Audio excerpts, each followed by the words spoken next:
ఒక్కసారి కొమ్మూరి గోల్డ్ కి కాల్ చేయండి. తాకట్లో ఉన్న మీ బంగారాన్ని విడిపించి మార్కెట్ ప్రైస్ కి వాళ్ళు కొనుక్కుని మిగతా డబ్బులు మీకు ఇచ్చేస్తారు. హాయ్, వెల్కమ్ టు మనం టీవీ.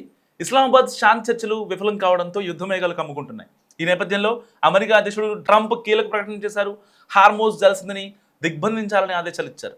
ఇరాన్కు పన్ను కట్టి వస్తున్న నౌకలను అమెరికా నేవీ టీమ్స్ అడ్డుకోవడం అన్నమాట.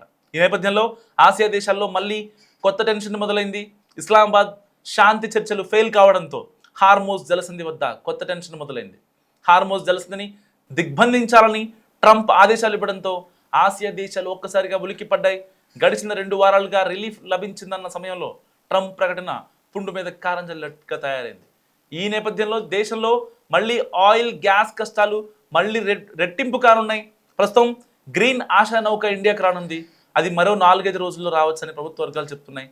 ఆ నౌకలోని గ్యాస్ దేశవ్యాప్తంగా ఒక రోజుకు సరిపోతుందని తెలుస్తోంది. సో మిగతా 15 నౌకలు జలసంధి వద్ద చిక్కున్నాయి.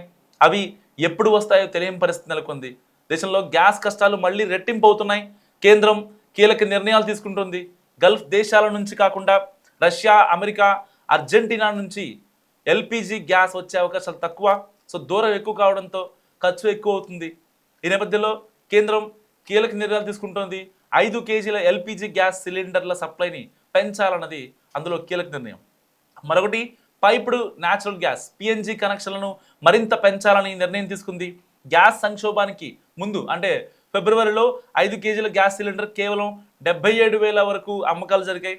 గడిచిన 2 లేదా 3 వారాలుగా పరిశీలిస్తే వాటి అమ్మకాలు 1,00,000 దాటాయి. సో మార్చి 23 నుంచి ఇప్పటి వరకు 13 లక్షలకు పైగానే 5 కేజీల గ్యాస్ సిలిండర్లు విక్రయించాయి ఆయిల్ కంపెనీలు. ఇప్పుడు రోజువారీ 1,00,000 వరకు అమ్ముడుపోతున్నాయని మార్కెట్ వర్గాలు చెప్తున్నాయి. సో వీటిని వలస కార్మికులు, తక్కువ ఆదాయం కలవారు కొనుగోలు చేస్తున్నారు. ఇక పైప్డ్ న్యాచురల్ గ్యాస్ పిఎన్జి విషయానికి వద్దాం. సో మార్చి నుంచి ఏప్రిల్ మొదటి వారానికి దాదాపు 4 లక్షల కొత్త పిఎన్జి కనెక్షన్లను యాక్టివేట్ చేసినట్టు తెలుస్తుంది.